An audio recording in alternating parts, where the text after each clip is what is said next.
Hey everybody, got a little lighting project going on today and thought I'd share. Basically, I've replaced a bunch of the lighting or all of the lighting in here with LEDs. Previous owner had a bunch of fluorescent fixtures throughout, and obviously I'm not going to mess with that. Those things are flickering. I'm going to spend the money on replacement bulbs and deal with all the hassle and disadvantages of fluorescent. Instead, these LED fixtures now, I want to say they're about $100 for a 4-pack on Amazon, and super bright, come right on, no warm up, low power consumption, of course. They run cooler, all the benefits of LED. So that part of the project wasn't so interesting. Basically just took out the old hardwired.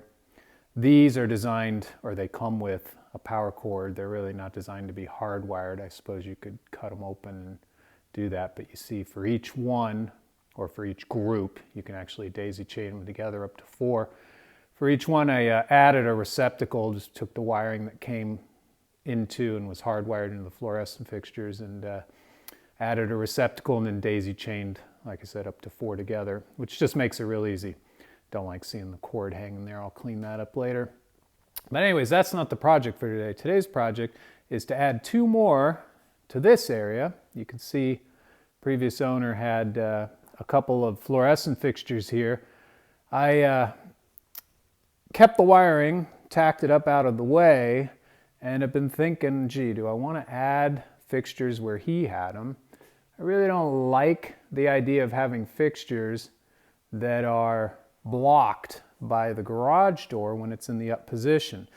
And the reason being is I prefer, and most of the time, I'm working out here with the garage in the up position. You know, it's California weather. I love the natural light, love the fresh air, and so whenever possible, even if it's a little chilly, I prefer to have that door in the up position. So, 80% of the time it's blocking that light, and I hate burning the bulbs, even though they're LEDs. It just feels wasteful to me. So I had that at my previous place and never really liked it. So what I wanted to do was wire them in separately, but I don't want to run Romex back to the main panel, add a switch and all that. Wiring's already here, it's already switched, but it's tied in with the rest of the lights. So what I thought I would do, I found these on Amazon, include a link in the description. They're basically a little remote switched receptacle outlet, they call it. Technically it's a receptacle. So basically you add a receptacle, a standard receptacle, the way you would typically. This is what they call an old work electrical box, pretty standard. Then of course going to add the receptacle itself. Standard receptacle. And then you add this thing here. Basically you just plug it on in, and then it adds a switched receptacle. So then you've got this little remote. This is the 3-pack. I think they also sell a 5-pack. 3-pack was about $20 or so. Anyway, you get this remote and you can switch them either independently or all together. If you're using all 3, I'm just going to use the one.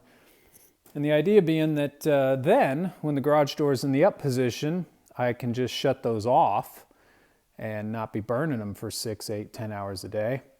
And when it's in the down position like it is now, if I'm doing some welding over here in this area and I want just a little extra lighting, I can just hit the remote button and turn those on independently. So that's my idea. We'll see how it works. Let's get started.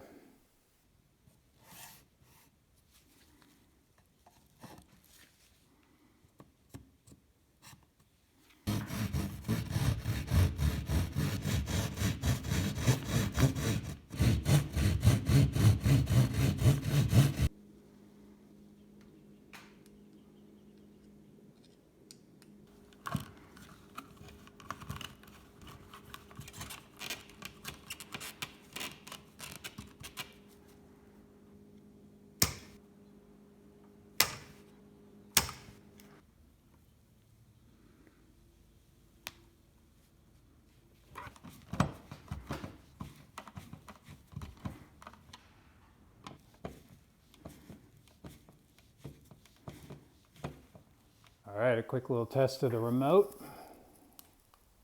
Hey.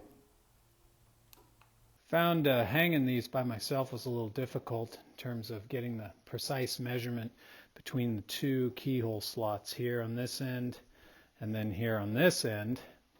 Holding a bendy measuring tape up to the ceiling, keeping it square, getting that distance perfect so that when you slid this thing into place, it hung properly and locked into place. Well, it was a little difficult, so I made up a simple little template here. Basically a little piece of wood with a roofing nail on the end. You see that corresponds to that end, and I just tack that up in place where I want my first anchor to go. And then on the other end, I've got a hole drilled here which aligns perfectly with that keyhole slot.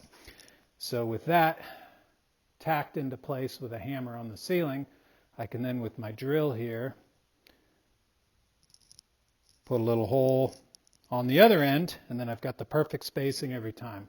I'm going to be using these drywall anchors on the project. I just love these things compared to any molly anchor I've used in the past, any other varieties, the freebie, little cheapy freebie ones they usually give you. I mean, look at this thing. No drilling required. I still do a little pilot hole just to get that tip started. But look at how coarse those threads are. That's the part that actually screws into your drywall and bites. The little tip area expands. So you screw this in with a Phillips head screw or a screwdriver, and then this screws into there, and you can see on the packaging, basically as you screw that in, not only are those coarse threads there bite, but then you've got the split open action of the tip once it's in the wall. Anyway, I have found these to be the easiest, strongest, and just best for me.